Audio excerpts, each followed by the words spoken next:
MIT technology review Pakistan کے news studio میں خوش آمدید۔ میں ہوں آپ کا میزبان GM شاہ۔ نیوز راؤنڈ اپ کا آغاز کرتے ہیں۔ بلیٹن کے آغاز میں آپ کو بتاتے ہیں کہ گزشتہ دنوں پنجاب انفارمیشن ٹیکنالوجی بورڈ کے پروگرام ہر سیلف وومن کنونشن کی تقریب کا انعقاد کیا گیا۔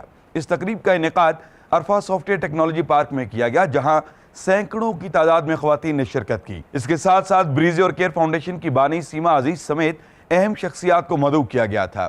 تقریب سے خطاب کرتے ہوئے پنجاب انفارمیشن ٹیکنالوجی بورڈ کے چیئرمین ڈاکٹر عمر سیف نے کہا کہ اس پروگرام کا مقصد خواتین کی حوصلہ افزائی کرنے کے ساتھ ساتھ ان کے چھپے ہوئے ٹیلنٹ کو سامنے لانا ہے۔ یاد رہے کہ ہر سال ویمن کنونشن فیس بک کے پروگرام شی مینز بزنس کا حصہ دار ہے۔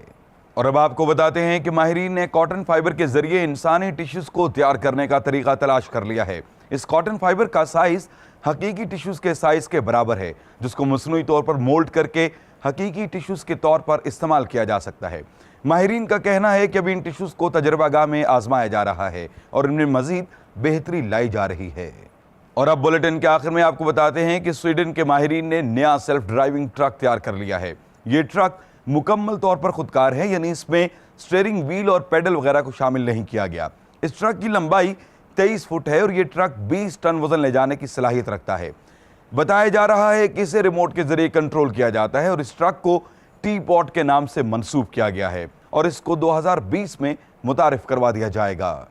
اس کے ساتھ ہی MIT ٹیکنالوجی ریویو پاکستان کے نیوز اسٹوڈیو سے اپنے میزبان GM شاہ کو اجازت دیجیے۔ اللہ نگہبان۔